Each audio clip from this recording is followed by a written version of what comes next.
ही ओम श्री स्वामी समर्थ. स्वामी महाराज एकदा अतिशय क्रोधायमान झालेले होते बरं. अहो, साक्षात नृसिंह अवतारच दिसत होता स्वामींचा. इतक्यात एक वयस्कर महार तिथे भजन करत करत आला. स्वामी चरणी जोहार मायबाप करून प्रल्हादावरती नृसिंह अवतारी कृपा केली त्याबद्दलचे अभंग तो म्हणायला लागला.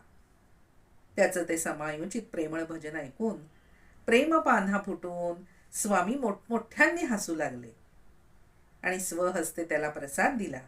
स्वामी म्हणाले, तुझा मुलगा मोठा सत्पुरुष होईल ह.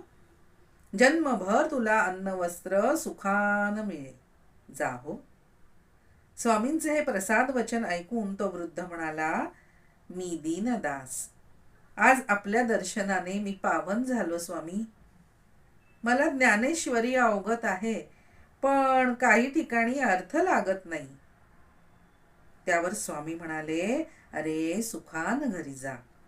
तुझा मुलगा आहे ना, तो उत्तम अर्थ सांगेल बरं तुला. आणि मग तो मनोभावे नमस्कार करून स्वगृही परतला. अशा आहे सर्व साक्षीत्वाच्या लीला श्री स्वामींच्या.